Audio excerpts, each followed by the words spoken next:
Shalom and welcome to my channel. Modern day Hebrew, like many languages, pick up on a lot of words and expressions from other languages. And because there were many Jewish immigrants that came here from Arab-speaking countries, and because we are in the Middle East with a lot of Arab-speaking neighbors here, we have picked up in modern day Hebrew on lots of words and expressions from Arabic. So here are 20 Arabic words we Israelis use all the time. When we greet each other, the first thing we will say is Ahlan, which means hello or welcome. The Hebrew word for this, shalom, is a little bit more formal. So people like to say Ahlan, hello. I personally love using Ahlan. It just feels more comfortable for me. So these words are pretty well known. When you want to explain how you're doing, you want to say you're doing great, wonderful, you'll say Sababa or Achla. This one people don't always know comes for Arabic, and that is Keif.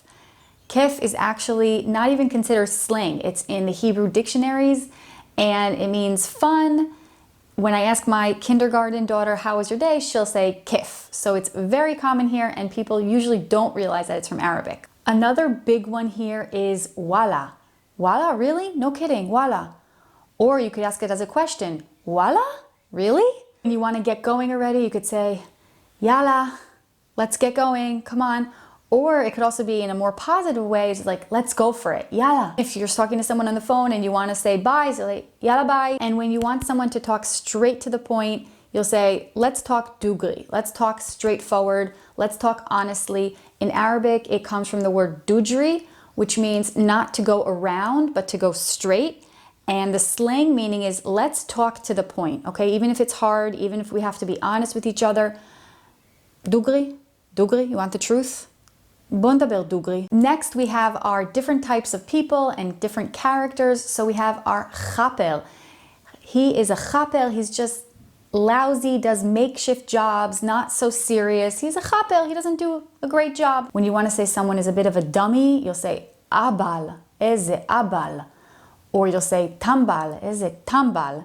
Kind of means the same thing. It's like a little bit foolish, dumb. And when you want to describe someone as being your friend, being your pal, you'll say Sachbak, אנחנו Sachbakim. Sachbak in Arabic means friend, I'm your friend. But in Hebrew, we also make this into Sachbakim, together, plural, we are friends. And it kind of means your friend, but like a pal, someone you really have it going with. So it's Sachbak, he's a good guy, he's a pal. Or Sachbakim, we're good pals, we're good friends, we get each other. And when we want to describe different situations or mishaps, so we'll say, oh, Chafif. Chafif means it's not a big deal, it's not a biggie.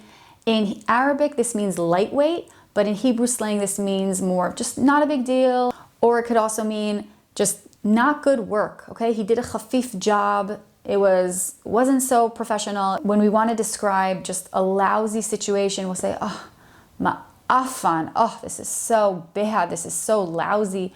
I understand from Arabic, this means more like spoiled, but in Hebrew, this means more just like, just a bad, lousy situation. And Nachs, also just bad luck, eze Nachs, oh, such bad luck, such a bad mishap, or a bad situation. We could say, oh, Basa, eze Basa, what a bummer. This is such a bummer what just happened. Or when you want to say someone is just making something up, talking baloney, Charta, eze Charta, that is just made up. Daber Charta. Okay, he's talking nonsense, he's talking made up stuff. This one Israelis love, and I'm not sure that they know it's from Arabic, and that is Fadicha. I just used it.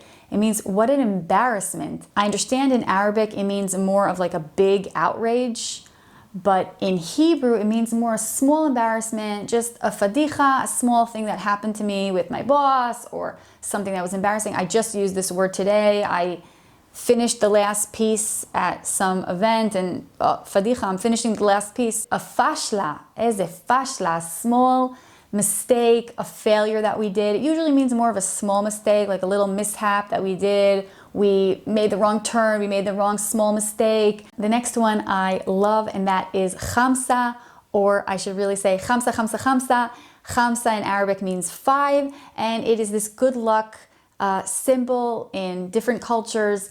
And a lot of times when you say something good about your kid or something that you did well on, so someone will say to you, oh, khamsa, khamsa, khamsa. And what's hilarious is that they'll also add tfu, tfu, tfu. So it's like the Arabic culture, khamsa, khamsa, khamsa, together with tfu, tfu, tfu, which is more Russian and from the Yiddish side of things. So in Hebrew and in Israel, we mix up all these different cultures and they say khamsa, khamsa, khamsa, tfu, tfu, tfu, no evil eye on you and your good luck. So those were the 20 words we Israelis use all the time, and there are so many more words. Khalas, sachten, alek, khalake. There's just so many more words that we didn't get into today, but these were some of the main words that we use. Thank you so much for watching. Shukran, and I hope to see you in my next video.